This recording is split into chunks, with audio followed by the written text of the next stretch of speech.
सबके जीवन में ऐसा प्रसंग अवश्य आता है कि सत्य कहने का निश्चय होता है हृदय में, किंतु मुख से सत्य निकल नहीं पाता। कोई भय मन को घेर लेता है। किसी घटना अथवा प्रसंग के बारे में बात करना या फिर स्वयं से कोई भूल हो जाए उसके बारे में कुछ बोलना, क्या ये सत्य है? नहीं, ये तो केवल तथ्य, किंतु कभी कभी उस तथ्य को बोलते हुए भी भय लगता है। कदाचित किसी दूसरे की भावनाओं का विचार आता है मन, दूसरे को दुख होगा, ये भय भी शब्दों को रोकता है। तो ये सत्य को वो सत्य कहलाता है। वास्तव में सत्य कुछ और नहीं, केवल निर्भयता का दूसरा नाम है। और निर्भय होने का कोई समय नहीं होता, क्योंकि निर्भयता आत्मा का। स्वयं विचार कीजिए। श्रेष्ठता का क्या अर्थ है? श्रेष्ठता का अर्थ है दूसरों से अधिक ज्ञान प्राप्त करना। अर्थात मूल्य इस बात का नहीं कि स्वयं कितना ज्ञान प्राप्त किया, मूल्य इस बात का है कि प्राप्त किया हुआ ज्ञान अन्य लोगों से कितना अधिक है। अर्थात श्रेष्ठता की इच्छा ज्ञान प्राप्ति को भी एक स्पर्धा बना देती है, और स्पर्धा में विजय अंतिम कब होती है? कुछ समय के लिए तो श्रेष्ठ बना जा सकता है, किंतु सदा के लिए कोई श्रेष्ठ नहीं रह पाता। फिर वही असंतोष, पीड़ा और संघर्ष जन्म लेता है। श्रेष्ठ बनने के बदले यदि उत्तम बनने का प्रयत्न करें तो क्या होगा? उत्तम का अर्थ है कि जितना प्राप्त करने योग्य है वो सब प्राप्त करना, किसी से अधिक पाने की इच्छा से नहीं, मात्र आत्मा की तृप्ति हेतु कुछ प्राप्त करना। उत्तम के मार्ग स्वयं अपने आप से स्पर्धा होती है। अर्थात उत्तम बनने का प्रयत्न करने वाले को देर अबेर सारा ज्ञान प्राप्त हो जाता है, बिना प्रयत्न के ही वो श्रेष्ठ बन जाता है। किंतु जो श्रेष्ठ सपनों और पूर्वाभासों के आधार पर हम भविष्य के सुख दुख की कल्पना करते हैं।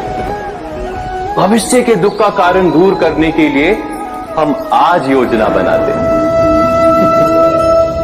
किंतु कल के संकट को आज निर्मूल करने से सत्य तो ये है कि संकट और उसका निवारण सात जन से, व्यक्ति के लिए भी और सृष्टि के लिए नहीं।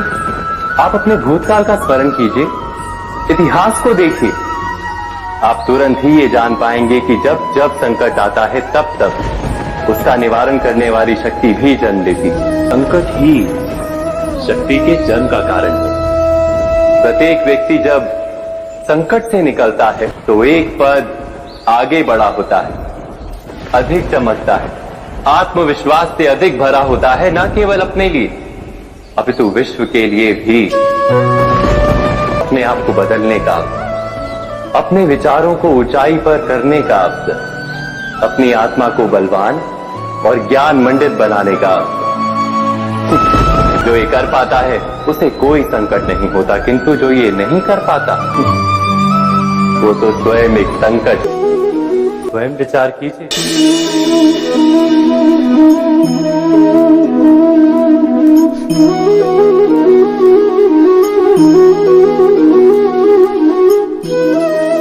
जीवन का हर क्षण निर्णय का क्षण होता है। प्रत्येक पद पर दूसरे पद के विषय में कोई निर्णय अपना प्रभाव छोड़ जाता है। आज किए गए निर्णय भविष्य में सुख अथवा दुख निर्मित करते हैं, ना केवल अपने लिए, अपने परिवार के लिए, आने वाली पीढ़ियों के लिए भी।